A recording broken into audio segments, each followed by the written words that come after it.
Magandang hapon po sa inyong lahat. Magandang hapon po, Bishop.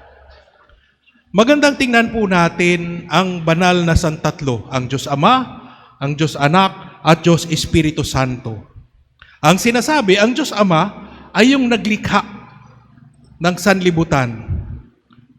Pero kung ang Diyos ay Diyos nga, alam niya na magkakasala ang tao.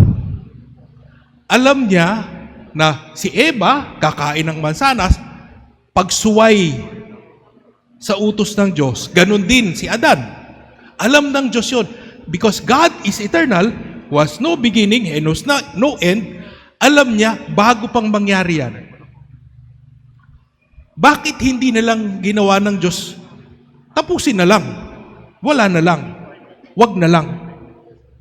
Pero, ang Diyos, sinasabi nga natin, ay ang Diyos ay puno ng pagmamahal. Ayaw niyang ipagmaramot ang kanyang pagmamahal.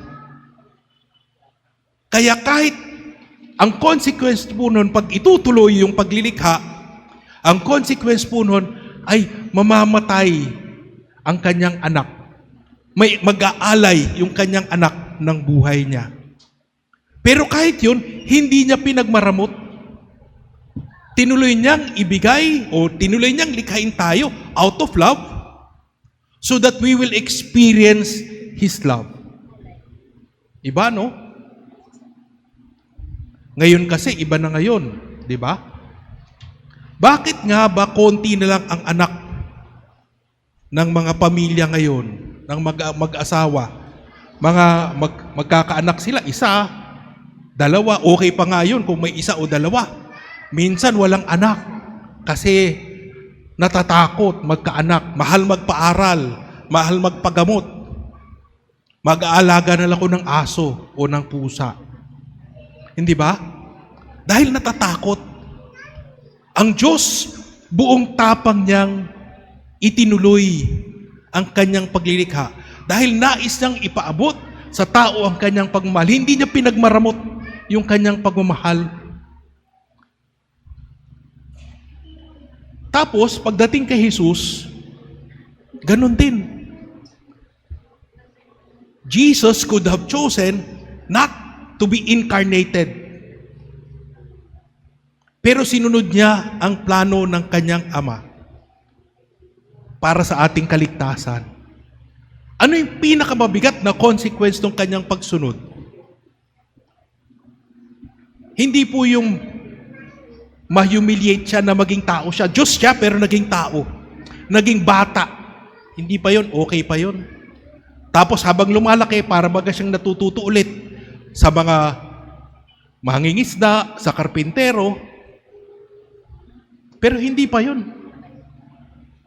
Nung siya ay pumasok sa kanyang passion, niluraan siya, pinahiya, pinahirapan, namatay, parang hindi pa rin. Ang pinakamahirap sa kanya ay, ito po yung sinasabi ni St. Paul, He became sin for us. Naging kasalanan siya alang-alang sa atin. Dahil sa kanyang pag-ako sa ating kasalanan, naging kasalanan siya. At dahil siya'y naging kasalanan, nahiwalay siya sa kanyang minamahal na Ama.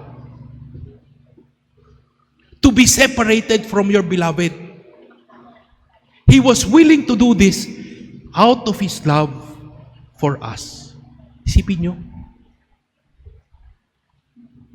Ginawa to ni Kristo para sa atin.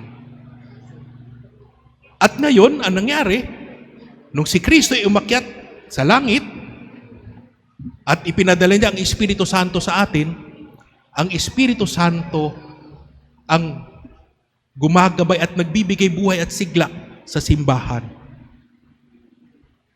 Pero masakit din siguro sa Espiritu Santo kung hindi na siya pinapansin, kung hindi na siya pinakikinggan. Kasi siya isugo ni Kristo. Kung titingnan nga po natin, si Kristo o ang Diyos Ama ang lumikha. Pero paano niya nilikha ang mundo? Sinabi niya, He said, and then it was made. So sa kanyang salita, nalikha ang mundo. Pero ang kanyang salita, si Kristo ang kanyang salita. Di ba? Mula sa kanyang bibig, ang salita. Si Kristo ang salita.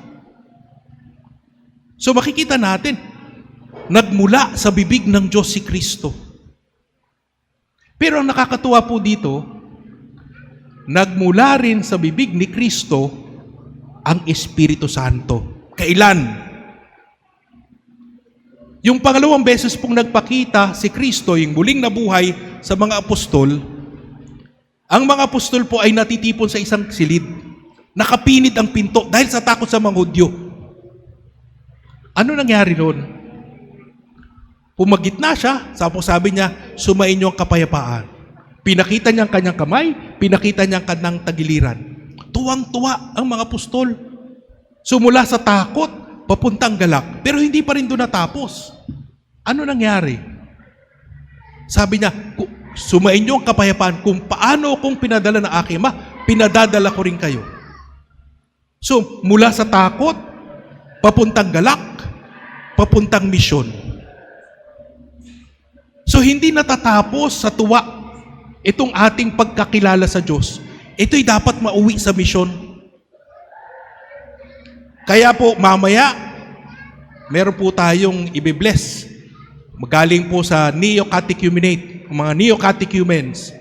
Sila po ay mag-iikot dito po sa Diocese of Valiches, dala-dalawa, at ipapahayag po nila ang mabuting balita. Ibibless po natin sila mamaya.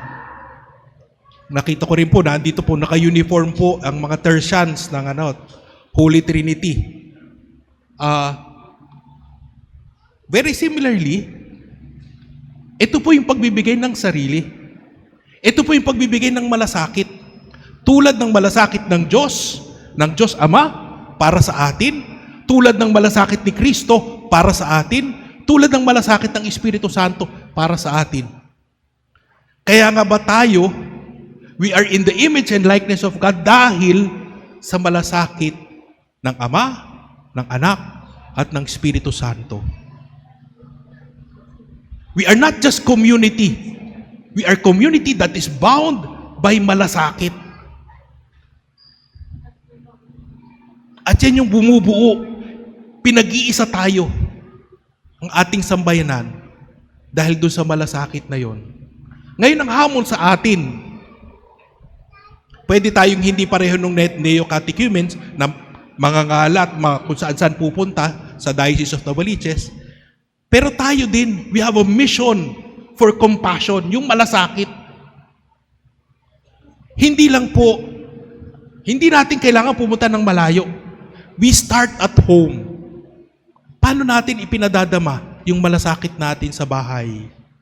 Paano natin pinapadama ang malasakit ng Diyos sa kasambahay po natin? Paano po natin pinadadama ang malasakit at pagkalinga sa mga mahirap mahalin, sa mga sutil nating anak, sa mga sutil nating magulang? Di ba? Yan po yung malasakit. That is the kind of love and compassion that binds us together. It is the same love and compassion that binds the Holy Trinity. Kung tayo, we are created in the image and likeness of, that is our identity. And that is our mission as well. Nawa sa pagdiriwang po natin ito, isabuhay po natin yung ating identity. To be in the image and likeness of God. Na magkaroon ng malasakit, pagmamahal, pagkalinga, habag sa ating kapwa. Lalo na sa mga mahirap mahalin.